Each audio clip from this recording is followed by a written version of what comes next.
without having to face any of that adversity themselves. Yeah. Do you know what I Well, mean? that's like one reason I'm not going to VidCon this year, which I don't think I've said yet. Really? Yeah, because one of the things is like, okay, you know, I'm not shocked. You know, I was going to VidCon the first year Right. started. I was like one of the only YouTubers, and you know, all these kids came to see me and stuff. And it was the hardest. I was standing for like 12 hours, like it was unorganized. I was like putting the time and effort in. No rules. And now it's this thing where like all these young YouTubers come, they have no idea how it started or how much work went into it. Yeah. They act like assholes. They're like, where's my security? I don't want to do a meet and greet. I just want to slay. And like all these asshole kids. And I'm like, I don't want to be a part of this anymore because it's a bunch of ungrateful fucksheads who like are gonna go away in 2 years. And why do I want to be surrounded by that? That's unfortunate. I'd rather tour on my own. There's a lot of that. There's a lot of that. Yeah. Oh my god! But the next year they're always gone. Like I remember a couple years ago, I forgot, it was like a couple YouTuber kids, like they were really popular, swarms of people, and they were like running away from them and like hiding and just being assholes. And I don't even remember their names. Gone. Well, there you go. I mean, yeah. I've always said this, that I feel worse for like some of the young men on YouTube or social media as a whole, because I feel like the young girl audiences like sort of like pick them up and then drop them very quickly, and it's kind of cruel, you know, the way they've done with like boy bands and stuff in the past, or actors, where it's like you're irrelevant then when they want you to be irrelevant. Yeah, you're completely everything until we find someone else that's completely everything. No. And it's like one of the only times where I'm like, I'm kind of glad I'm a girl over here, because at least people, you know, it's not the boy audience that's sort of like picking up and dropping you. The girl audience sort of stays there because you're still a girl, you know? Yeah, yes and no, but yeah, I hear what you're saying. You understand what I'm trying to say. Like, they switch over fucking dudes. Well, like, you can no become... tomorrow. That's the thing about being a girl YouTuber, is like you can become like, oh, she's like, it starts out like, oh, she's like my friend, and then it turns into, she's like my older sister, and then it turns into, she's my kooky aunt. Oh, she's my mom. Like, you can like keep going and going and going. Whereas a guy, it's like, oh, he's like my boyfriend. Oh, he's like... And then it turns into guy. my uncle real quick. Ew, he's my uncle. Zero to uncle Ew, real he's quick. Dad. And now they're all calling me dad. Zero to my uncle real quick. Zero to my uncle real quick. Ugh. Yeah. Anyways, guys, I'm just dad shaming, trying to make a living. I could totally Follow me, understand Dad. why you wouldn't go to VidCon, and I think that, you know, that's been the consensus among some of the older YouTubers, is that they won't go to like Playlist or like other fan conventions. They would only go to VidCon because it's the biggest one and at least the most organized at this point for the most part, and that most people, or a lot of people now, are saying, I'm not even gonna go to VidCon. Yeah. Because it's kind of a lot, and it's very hard to be in like the creator parties or whatever and not feel very out of place because you're a decade or more older than people. You know what I mean? Yeah. It's a little bizarre.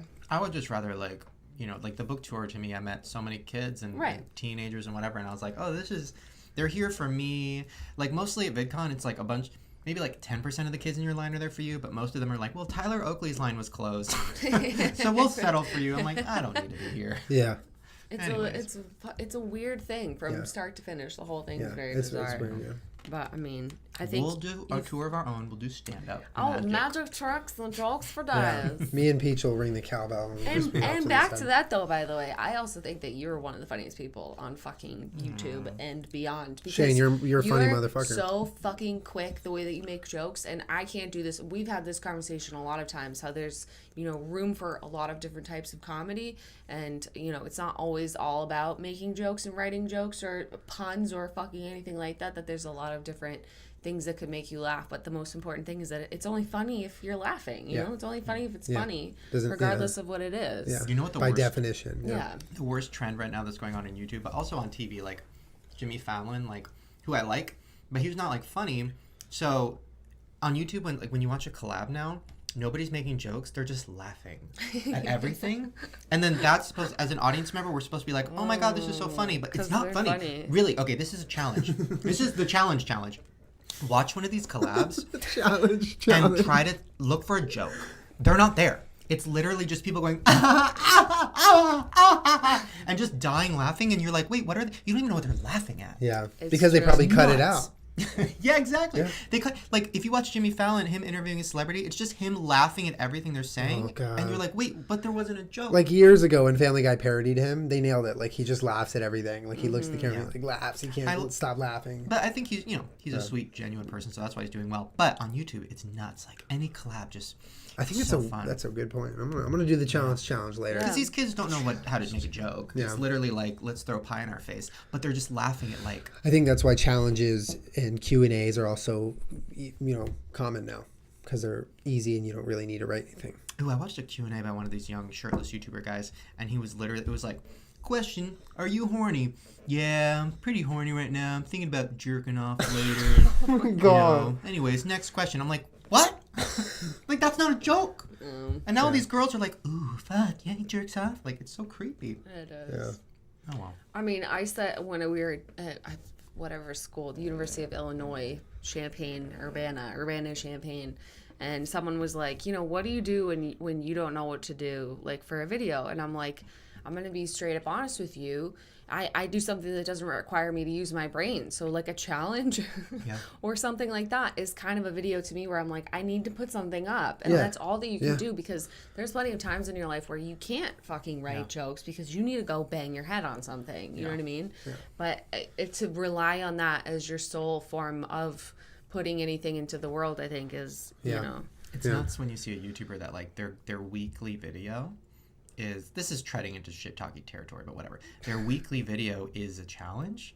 And I'm like, wait, that's literally what I do. Okay, like when I'm going through my head of videos I need to make, I'm like, okay, I could do this, I could do a sketch, I could do this. Challenges all the way. The very bottom is a Q&A, and then under that is, and I'm like, if you see a Q&A on my channel, which you will once in a while, that's when I'm at rock bottom and I'm done. My I think the same thing for Jenna, you'd say, right? Like when you have zero to do, when you're moving, when you're... It's always my plan, like F. We were in a hotel room because your house was getting fumigated and you had to do a Q&A. All of your options, and that's all that you can actually make.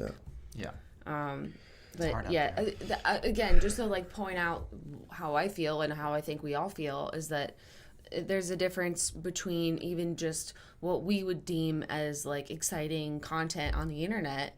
And, I'm not a professional by any means. You've been around for 9 years, 7, 8, 9, something long, But like, at this point, you've decided what makes good content and what's not great content, because we've, like, as a community, sort of established what the status quo is. And, it's changing all day, every day. And I think that the current trend is that that's really acceptable and, wanted by people. But for someone like you or me, that wouldn't fly a while ago. It would fly in the very beginning, and then it wouldn't fly, and now it flies, and then you're very confused, and then you're like, I don't know what's happening. In 2009, if I would have put up on my main channel, I still don't put anything up on my main channel, like challenges stuff, because I get nervous about it, because I have the other channel that I call my shit channel, which is where all the challenges go. But like I remember in 2009, 2010, I put up a challenge type of video on my main channel, and I got crucified. People were just like, "You're terrible. You suck. Now where's the comedy? This sucks. It's bullshit." Yeah. Now it's like that's all. I put up a sketch like a month ago, and I was so excited about it. I was like, "This is the first time I've like really been excited about a video," and it did fine. Didn't do any better than a challenge. I was like, man. Right, because now people almost want you to make challenges. I know for me, like some of the most requested videos are challenges and things like that, and Q&As, and I'm like, really, is that like that's what you guys all you want to see? It's a little frustrating. Yeah. But you like, what do you do? What's your choice? Do you ignore that it's happening, or I think you find a balance of you try and force like what you've been doing. Or you doing? Take a spin on it. Like I know Daily Grace or It's Grace now. I know, like, she never does a challenge. She'll, like, make fun of a challenge. Or I know Drew, one of our friends, Drew. Like, he'll take a really weird twist on a challenge and turn it into some kind of thing. Trolls. I guess that's a good thing to do. Yeah, you did that. Like, one of your Q&As was, like, a drunk Q&A, but on Vine, right? Remember? You did something like that? Yeah, it's fine. I feel like whenever you're doing a challenge, if you can make it different and better and just put a spin on it, then you're fine. But, like, if you're just... I don't know, man. Anyways. Well, the dogs are crying, which I think means the podcast needs to be over because, they're crying. Oh, babies. Shane, you're the man. Thank you so much for showing up and podcasting with us. Is there anything that you want to tell anyone? We know that you have your book. You can get Shane's book at everywhere. Yeah, go out and grab this. If you need to find it, just click in his YouTube video description. It's really cheap. It's a literally good book, $10. Come on, it's a good book. He's a very, very smart guy. Seriously, check out the book. Fantastic. And also, this is just for don't leave mean comments. Okay, I know a lot of people out there on the internet hate me. They all think I'm a racist, misogynist, homophobic. I don't know, a lot of words. I think I said retard today, so I'll probably get a lot I did of that. too, though. I said I did rape. too. Here we go. I said rape too. But don't get mad at them and say, oh, you shouldn't have had Shane on. I hate that guy. Whatever. Oh get my mad. God, Go to my stop. channel and leave a mean comment. Or to there me. could just be no hate, maybe. There could just be. That's impossible. You can listen. I mean, it's hard, but if you listen through some of the crass way we say things, or Shane may say things, there's a lot being said right now, and I think that's a lot of why we are friends with Shane. He has a lot to say. He's a very smart person. Yeah, Shane is my friend, my actual friend. We are friends with Shane. My real life He comes friend. over and eats In and Out and has Fireball with us. I teared up a little bit when I was watching one of your vlogs because I wasn't expecting it. And it started with you saying like, oh, I didn't vlog last night, but I hung out with Shane. He's such a cool guy. And I was like, because nobody talks nice about me on YouTube because they're scared because everybody hates me. So they're scared if they say something nice, people are going to be mean to them. For the record, I'm not scared. And Shane's Why do my you think friend. he's here? Yeah. And I love and accept Shane for exactly who he is. So that's all I have to say. Yeah. Oh, my heart hurt. We love you, Shane. We love you, Shane. We'll link his channel below and also at the end card. Now that the show is over, it's time for some snacks, guys. It's time for your snacks delivered right to your door for free from Nature Box with over 100 options to choose from. You guys get both flavors you crave and feel smarter about snacking. Go to naturebox.com/Jenna Julien to start your free trial. That's naturebox.com/Jenna Julien. NatureBox, thank you for sponsoring this podcast. Thank you guys all for listening. Thank you, Shane, for coming on and hanging out. We'll be back next week with another podcast. We love you guys all very much. And have a great week. Be nice to people. Let's do it.